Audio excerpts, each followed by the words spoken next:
Hey everybody, welcome back to Multiplicity Crafts.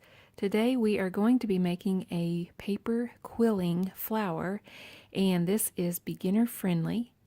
And to begin, you're just going to need very few supplies, and they're very affordable.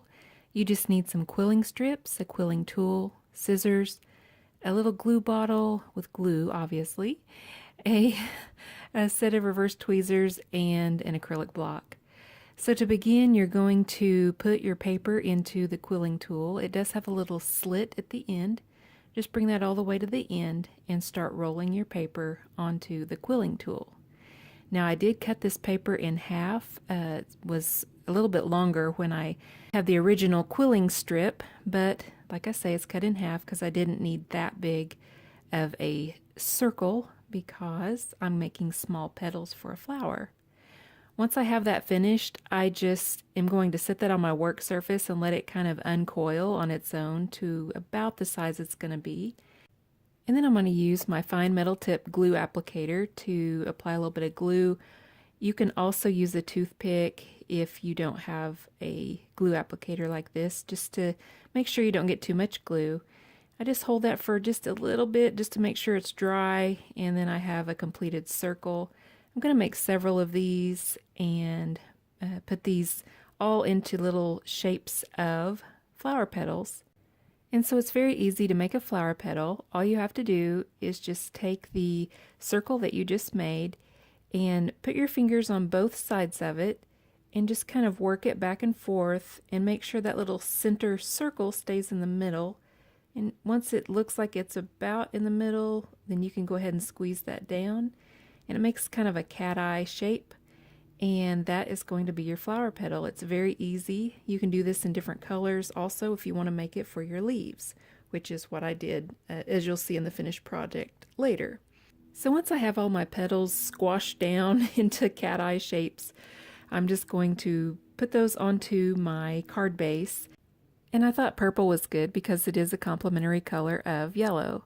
So I'm going to place those out just randomly to loosely look like a flower. This is not set in stone at this point. I haven't glued anything down, just kind of seeing how I want my petals to lay.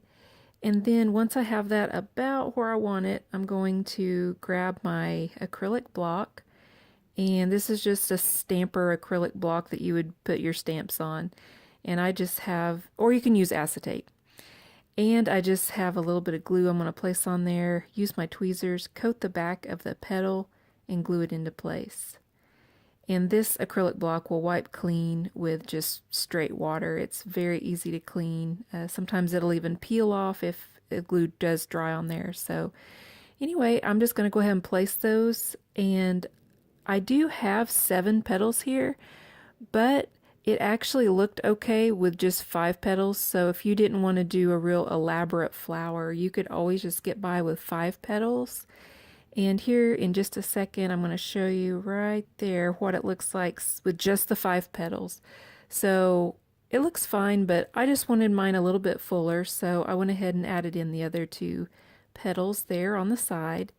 And you'll notice that my flower is not perfect, and the center little circles of my paper quilling is not all just pristine and perfect. That is because I am a beginner and I still need practice. But you'll also see that it looks fine, and when you glue it in place, you can kind of adjust those little center circles to go where you want them somewhat with your tweezers. So I'm not really worried about it. I think it turned out great. If it bothers you, you can always do another set of petals and kind of layer on top to disguise maybe your mistake, if you want to call it that. And so I'm going to finish gluing down these petals. I am going to leave a little bit of a gap in between the bottom 2 because I'm going to put a little flower stem with green quilling paper and some little leaves, which is, I made them exactly the way that I made these petals. So once I have that all pressed down and into place, my flower is complete other than the center. So I just have a little circle that I have quilled. I'm going to put that in the center, but you could also use like a pearl or a gemstone or whatever you choose. So that's pretty much the finished flower. I have some photographs at the very end to show you the completed flower with all of the leaves and the stem. So I hope you enjoyed this easy tutorial, and I hope that it inspires you to try paper quilling for yourself. These are easy to mail. They do not crush in the mail usually. I've never had a problem with that, so that's another perk of this craft. Thank you so much for watching, and I hope you have a wonderful day.